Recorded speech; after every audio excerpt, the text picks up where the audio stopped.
Bismillahirrahmanirrahim. Assalamualaikum warahmatullahi wabarakatuh. Alhamdulillah wassalatu wassalamu ala Rasulillah Sayyidina wa maulana Muhammad ibn Abdullah wa ala alihi wa sahbihi wa man tabi'ahu wa mawalah. Rezeki, ajal, perbuatan, sengsara, bahagia. Ini hadis kalau dipahami secara tekstual, orang akan menjadi apatis dan tak mau berusaha.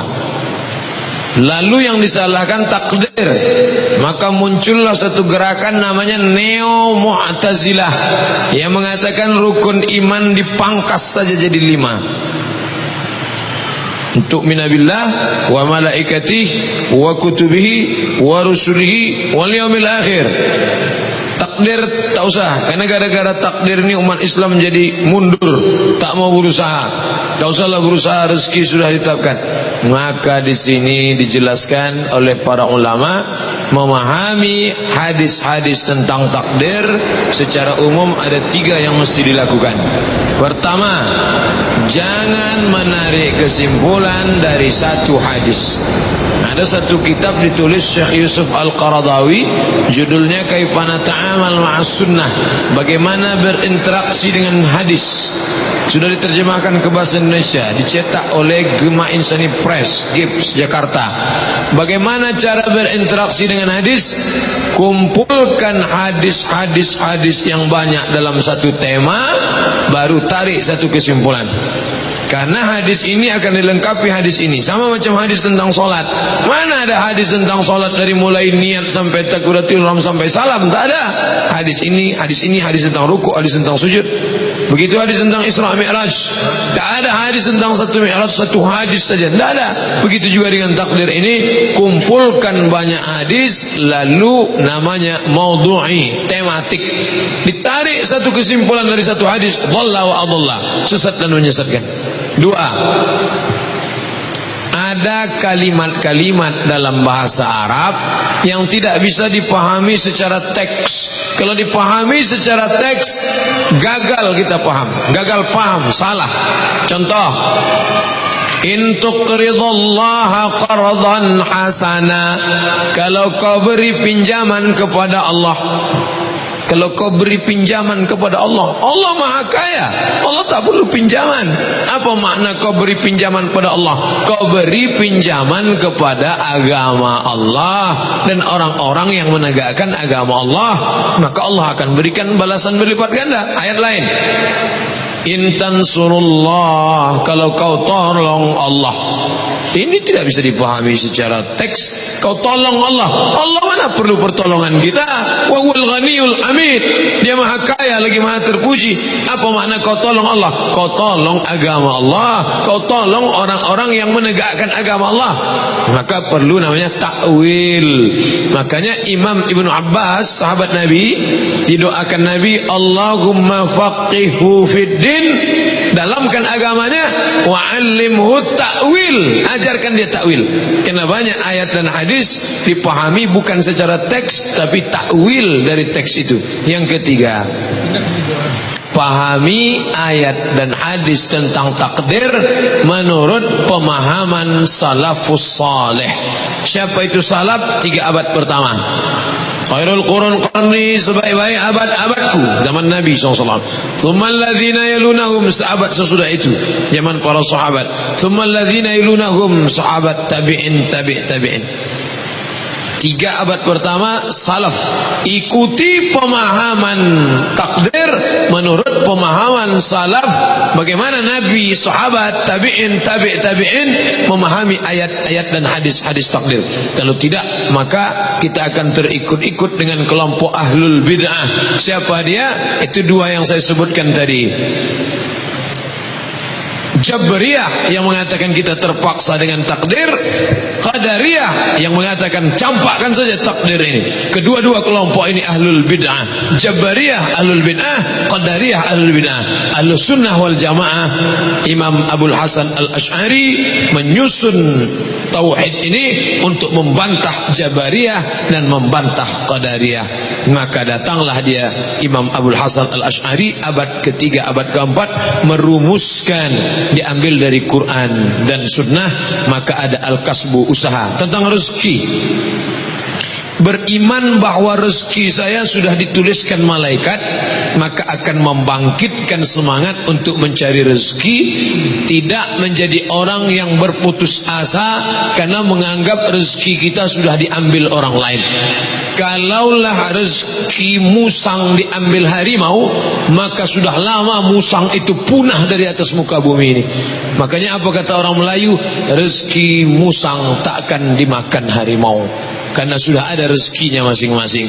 Ungkapan itu bisa jadi membangkitkan semangat, tapi juga bisa jadi membuat orang menjadi malas bekerja. Rezeki musang tak akan lari ke mulut harimau, semua sudah ada rezekinya masing-masing. Itu kalimat memberikan multi interpretasi. Bagi orang yang bersemangat bekerja, terus semangat. Kenapa? Tak akan habis rezeki itu dimakan harimau, masih ada sisa-sisa untuk musang. Tapi bagi orang yang apatis, dahlah kita duduk aja, biarpun nanti habis dimakan harimau, rezeki musang datang juga ke kita. Ini tak betul. Oleh sebab itu lihatlah bagaimana Nabi mengajarkan rezeki. Adakah Nabi dan sahabat duduk-duduk saja berpangku tangan? Dah. Ketika pindah sahabat dari kota Makkah ke kota Madinah, tak ada harta yang bisa dibawa. Lalu kemudian datanglah Nabi mempersaudarakan Abdurrahman bin Auf dengan Sa'ad bin Rabi'. Lalu Sa'ad menawarkan, kau ambil rumahku, mana yang kau mau? Ambil. Kau ambil istriku ini, nanti ku ceraikan. Waktu itu poligami belum lagi ada batasan, belum turun ayat masna wa thulatha wa ruba'. Istrinya sampai ada 10, 20. Mana yang kau mau ku ceraikan? Ambil. Tapi apa yang dilakukan Abdurrahman bin Auf waktu itu? Dullani ala suq, tunjukkan saya mana pasar kota Madinah. Itu menunjukkan mereka semangat mencari rezeki. Mereka tidak tidur-tiduran di emperan Masjid Nabawi. Mereka tidak tidur ketika diajak untuk mencari rezeki. Udahlah, rezeki sudah tertulis. Nah, tak begitu. Maka ayat Quran juga mengajarkan, idza qudiyatis shalah, kalau salat sudah dilaksanakan, fantashiru fil ard, bertebaranlah di atas muka bumi, wabtaghu min fadlillah, cari karunia Allah Subhanahu wa taala. Makanya doa masuk pintu masjid, Allahumma ftah li abwaaba rahmatik, bukakan untuk aku pintu-pintu rahmatmu. Tapi kalau keluar dari masjid, Allahumma inni as'aluka min fadlik, aku minta bukakan pintu rezekimu. Kenapa? Keluar dari masjid, langsung pergi ke pasar, langsung buka toko ruko, yang pergi ke sungai mencari ikan, yang punya tanah kebun tanam tanaman, minta rezeki kepada Allah Subhanahu wa taala. Ada keyakinan dalam diri bahwa rezekiku tidak akan diambil orang lain. Itu di antara ucapan kalangan salaf bernama Imam Al-Hasan Al-Basri. Apa kata dia? Alimtu anna rizqi la ya'khudhuhu ghairi. Aku tahu rezekiku yang sudah ditetapkan Allah tidak akan diambil orang lain. Fatma'anna qalbi, maka hatiku pun menjadi tenang. Tapi ini juga memberikan mata pisau dua, satu ke bawah, satu ke atas. Maka dia mesti dijelaskan dengan baik. Oh, rezekiku sudah ada, kalau begitu tak perlu aku risau, nanti dia akan datang sendiri. Tetap kita mengusahakannya. Tengoklah bagaimana rezeki yang sudah ditetapkan Allah untuk Hajar. Tapi Hajar tak tahu bahwa itu untuk dia. Dia lari ke Bukit Safa, tak ada air. Dia lari ke Bukit Marwah, tak ada air. Lalu kemudian dia datang, ternyata Allah sudah menyiapkan air dari tumit tapak kaki Ismail alaihissalam. Tapi itu keluar bukan karena dia duduk-duduk santai. Hajar tak ada duduk santai. Rezeki kita udah ada, nak, tenang-tenang aja, nanti muncul sendiri air ini. Nah, tapi tetap dia cari. Begitu juga dengan Maryam memegang anaknya yang baru lahir, Isa alaihissalam. Apa kata Allah kepada Maryam? Wa ghuzi ilaiki bi jiz'in nakhlati. Kau goncangkan pangkal batang kurma di belakang dengan pundakmu, anakmu tetap kau pegang, kau goncangkan ke belakang. Tusaqit alaiki rutaban janiya, akan gugur buah kurma dari atas. Maka kumpulkan ayat, hadis, pemahaman salaf, barulah sempurna dia seperti puzzle gambar.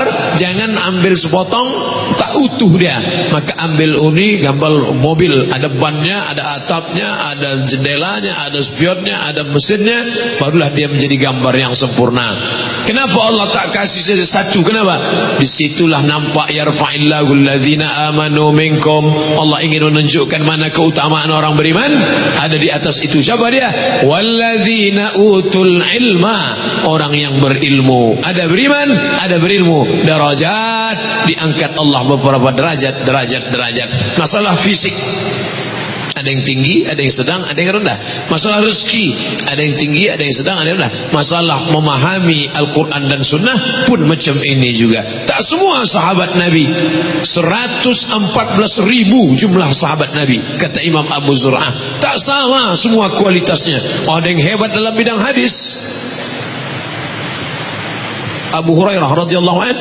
Ada yang hebat dalam bidang tafsir, Abdullah ibn Abbas radhiyallahu anhu.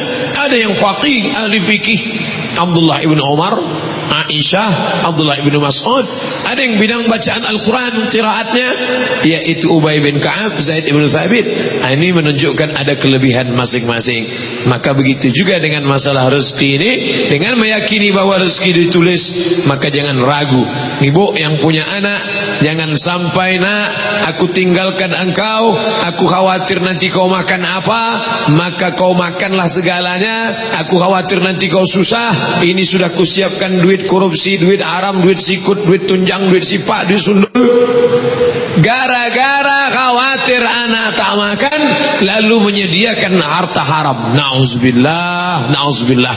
Makanya Nabi Ibrahim, Nabi-Nabi, apa kata Nabi Yaqub? Ma ta'buduna min ba'di. Sesudah aku mati nanti, apakah kau punya keyakinan atau tidak? Itu makna ta'buduna min ba'di. Bukan sesudah aku mati nanti kau makan apa, nanti kau gimana. Itulah yang membuat orang menjadi kufur nikmat Allah Subhanahu wa taala. Pahami makna rezeki dengan baik. Yang kedua, ajal. Dengan saya penuh keyakinan bahwa ajal saya sudah ditetapkan Allah, membuat saya tidak takut pada mati. Karena kalau tak mati, kata Allah, tidak. Orang yang tidak meyakini ajalnya dikehendaki Allah, maka bawaannya takut saja. Ini hujan nih, tak usahlah ke masjid, nanti jalan tertutup, masuk lubang, mati pula kita.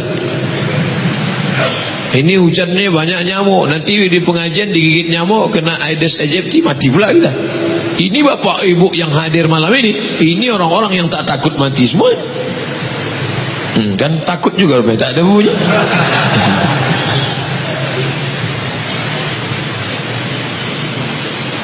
Keberanian tak membuat orang cepat mati, ketakutan tak membuat orang lama mati. Memangnya kalau kita terlampau berani, cepat kita mati? Tidak juga. Memangnya kalau kita takut berkurung aja dalam kamar, bisa tak mati? Di kamar mandi pun orang bisa mati. Berapa kali orang mati? Sedangkan sahabat Nabi yang agung dan mulia, setiap jengkal badannya kalau tidak bekas tombak, bekas anak panah, bekas tebasan pedang. 3. Tombak, anak panah, tebasan pedang. Khalid ibn Walid sampai meleleh air mata, dia menangis, kenapa aku mati di atas tempat tidur, kenapa tidak mati di medan peperangan. Jadi keberanian tak membuat orang cepat mati, ketakutan tak membuat orang memperlambat mati. Makanya ayat-ayat hadis-hadis tentang mati membangkitkan semangat para ulama berjihad fi sabilillah. Kalau memang sudah mati, di tempat tidur pun kita mati. Berapa lama, berapa banyak orang yang sama-sama tidur kita tadi malam, tapi subuh tadi tak bangun, diketok tak juga buka, didobrak baru terbuka, rupanya sudah mati karena tak lagi ditiupkan Allah roh ke dalam jasadnya. Maka meyakini bahwa umur sudah ditetapkan membuat kita menjadi optimis menghadapi hidup. Ibu punya anak mau dikirim ke Jawa sekolah, ke pondok tahfiz Quran.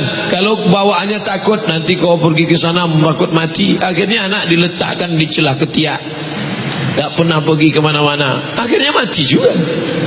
Mati. Pergilah nak, kemana kau pergi? Kau mau pergi ke Afrika Utara, kau mau pergi ke, silakan. Andai kau mati, kau akan mati syahid. Andai kau balik, kau sudah menuntut ilmu agama, kau pun akan perjuangkan. Begitu mentalnya. Ini tak, anaknya mau izin, ma aku pergi, tahu salah kau pergi, nanti kau mati. Wa amalihi amal, dengan diketahuinya bahwa kita sudah ditetapkan beramal, maka kita memiliki keyakinan yang kuat, aku mesti beramal. Itulah yang dipahami oleh salaf, di antaranya Imam Al-Hasan Al-Basri. Apa kata dia? Alimtu, aku tahu, annal amali, bahwa amalku la ya'malu bihi ghairi, tak mungkin diamalkan orang lain. Amalku, solatku, puasa sunatku, zikirku, tahajudku tak mungkin diamalkan orang lain. Maka aku mesti menjemputnya dengan amalku. Terserah mau pakai kalimat apa. Sekarang orang dengan kalimat berbunga-bunga macam-macam. Ada yang dia buat menjemput takdir, ada kata dia merubah takdir, macam-macam. Yang penting pahami dengan baik bahwa kita mesti beramal. Wa syaqiyun aw sa'id, kita tak tahu apakah kita ini bahagia atau sengsara. Lalu apa makna kalimat ini menurut para ulama? Saya membaca syarah ini, baca syarah ini, baca syarah ini, lalu kalau saya tarik kesimpulan bahwa kita jangan terlalu pede dengan amal kita. Yang sudah ngaji, yang sudah hijrah, yang sudah taubat, lalu melihat orang yang baru ngaji, ente kan baru 2 tatap muka. Jangan. Boleh jadi dia jauh lebih bahagia daripada kita. Ketika saya sedang duduk di Az-Zikra, duduk di samping para ustadz, ada di sana imam dari Amerika, Ustadz Syamsi Ali, ada Ustadz Arifin Ilham, ada Ustadz yang lain. Apa kata beliau berbisik? Beberapa orang bersalaman, cium tangan, bolak-balik. Jangan sampai terlintas di hati kita, kita jauh lebih mulia daripada anak-anak muda yang mencium ini. Itu pesan saya ingat. Jangan sampai terlintas di hati kita, kita jauh lebih mulia daripada anak-anak muda yang mencium tangan ini. Kenapa? Karena jelas-jelas mereka jauh lebih mulia saat itu daripada kita, karena mereka sudah mengamalkan perintah Allah, memuliakan orang tua, memuliakan ulama. Dia sudah beramal dan kita belum beramal apa-apa. Oleh sebab itu maka tak pernah merasa bahwa kita dalam posisi aman. Aku kan sudah sholat, aku kan sudah puasa, aku kan sudah. Jangan. Kenapa? Karena boleh jadi syaqi, kesengsaraan selalu mengintai kita. Ketika kita merasa sudah berada dalam posisi aman, sesungguhnya kita tidak dalam keadaan aman. Maka senantiasa resah, gelisah. Gelisahnya bukan karena takut tak makan, gelisahnya bukan karena takut tak punya jabatan, tapi gelisah takut tak selamat di hadapan Allah Subhanahu wa ta'ala. Fawallazi la ilaha ghairuh, demi Allah yang tidak ada Rabb, tak ada ilah kecuali dia. Bersumpah Nabi SAW, demi Allah yang tidak ada Rabb, tak ada ilah, tak ada Tuhan kecuali dia. Apa dia? Inna ahadakum, ada di antara kamu, la ya'malu bi'amali ahlil jannah, dia sudah beramal dengan amal-amal penghuni surga. Dia solat, dia puasa, dia haji, dia umrah, dia zikir, dia ngaji. Hatta ma yakunu bainahu wa bainaha illa zira', sampai-sampai antara dia dengan surga tinggal zira', sehasta. Ini dia, ini surga, tinggal sehasta lagi dia masuk surga. Fayasbiqu alaihil kitab, tapi ternyata sudah didahului oleh kitab. Fayamal bi'amali ahli nar, maka dia beramal dengan perbuatan penghuni neraka, lalu dia pun masuk neraka. Ini hadis membuat orang menjadi apatis kalau dipahaminya tekstual ini. Ada orang beramal amal ahli surga, puasa sunat, solat sunat, tahajud, iktikaf, tapi karena tertulis sudah menjadi penghuni neraka, walaupun tinggal sehasta lagi masuk surga, tak jadi masuk surga karena dia sudah tertulis menjadi penghuni neraka. Na'udzubillah. Apa gunanya kita selama ini solat, puasa, zakat, haji? Maka kata Syekh Ramadan Said Al-Buti dalam kitabnya syarahnya hadis ini, al-insan bainal musayyar wal mukhayyar. Al-insan manusia bainal musayyar wal mukhayyar. Ada saatnya dia dijalankan, tak bisa memilih, tapi ada saatnya dia bisa memilih. Saya tak bisa memilih lahir tahun berapa, menjadi suku apa, ayah saya siapa, emak saya siapa. Saat itu saya tak bisa memilih. Saat itu saya musayyar, diperjalankan Allah. Tapi ada saatnya saya bisa memilih. Malam ini kita memilih pergi atau tak pergi. Selesai ini kita milih pulang atau singgah nongkrong. Habis ini kita bisa milih besok kita mau sholat subuh atau tidak. Maka ada saatnya memilih, ada saatnya tidak memilih. Sekarang manusia ini salah. Pada saat yang mestinya dia memilih, dia tidak memilih. Pada saat mestinya dia tak bisa memilih, tapi dia ingin memilih. Maka akhirnya kekacauan pun terjadi. Kenapa aku hidup sekarang? Kenapa aku tidak hidup zaman Nabi? Kenapa aku tidak jadi sahabat Nabi? Padahal itu tak bisa memilih. Tapi pada saat mestinya dia memilih, mestinya kau pilih, kau sholat ke masjid, tapi dia memposisikan diri tak bisa memilih. Kau kenapa tak ke masjid? Aku sudah tertulis tak sholat hari ini. Ini orang sungsang otaknya. Beragama tidak mencari kebenaran, tapi agama dijadikannya stempel pembenaran.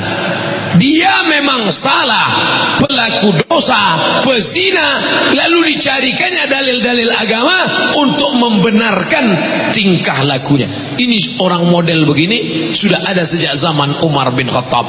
Ditangkap dia. Ketika ditangkap, kenapa kau mabuk minum khamar? Apa kata dia? Aku minum khamar karena ditakdirkan Allah minum khamar hari ini. Kata Umar, cambuk dia plus.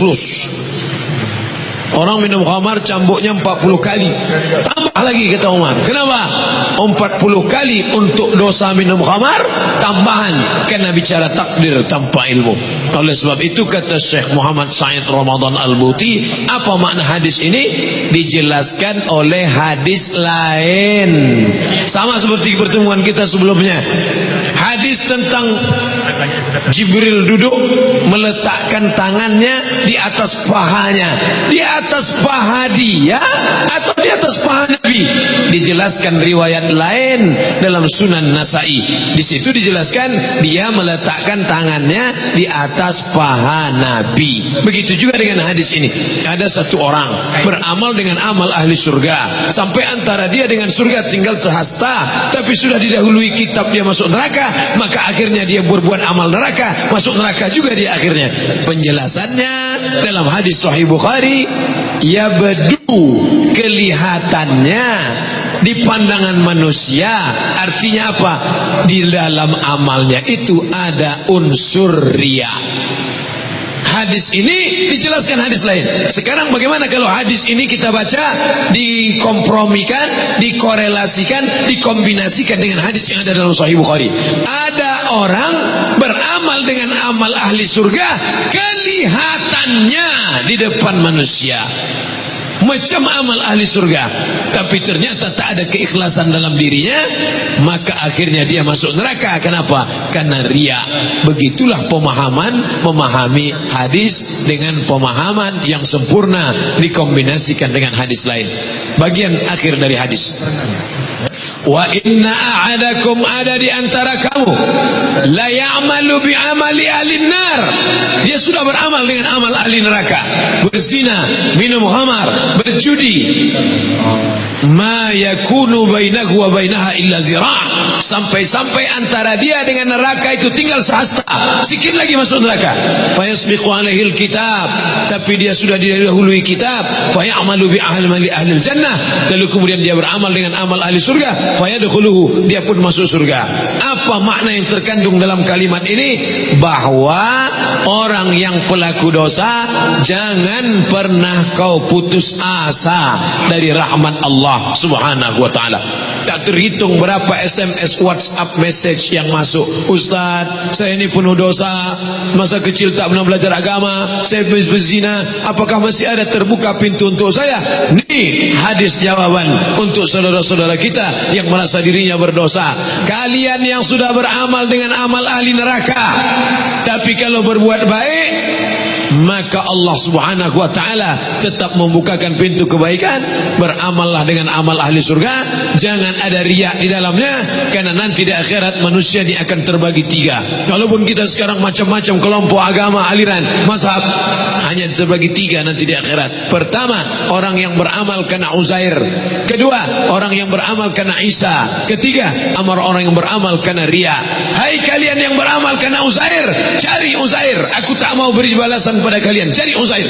Hai kalian yang beramal karena Isa, cari Isa, aku tak mau beri balasan pada kalian karena kalian beramal karena Isa, cari Isa. Yang ketiga, kalian yang dulu beramal karena ria, karena manusia, karena atasan, karena mertua, karena murid, karena jamaah, cari mereka. Aku tak mau diduakan, aku tak mau disandingkan, aku tak mau dibuat ada tandingan-tandingan. La syarikalah, tidak ada sekutu, tak ada yang setara bagi dia. Inilah pemahaman tentang hadis ini menurut para ulama, bukan menurut saya. Bapak Ibu yang dimuliakan Allah Subhanahu wa taala, hadis ini ada dalam kitab Sahih Al-Bukhari, ada juga dalam Sahih Muslim, maka ditutup oleh Imam Nawawi dengan rawahul Bukhari wa Muslim. Hadis ini diriwayatkan oleh Imam Muhammad ibnu Ismail ibnu Ibrahim ibnu Al-Mughirah ibnu Al-Bardisbah Al-Bukhari, Sahih Al-Bukhari. Muslim ibnu Al-Hajjaj Al-Qushairi An-Naisaburi dalam kitab Sahih Muslim. Itu yang dapat saya jelaskan. Mudah-mudahan ada manfaatnya. Terima kasih atas segala perhatian. Mohon maaf atas segala kesilapan. Yang terpenting dari hadis ini adalah bahwa kita akan dinilai sebagaimana akhir husnul khatimah. Mudah-mudahan kita mendapatkan husnul khatimah insyaallah. Amin ya rabbal alamin. Makanya di antara doa yang diajarkan Nabi, Allahumma inni as'aluka khaira amali khawatimahu, sebaik-baik amalku adalah khatim, penutupnya nanti. Tapi orang yang berbuat baik, maka Allah insyaallah akan tutup usia dia dengan Allahumma khtim lana bihusnil khatimah.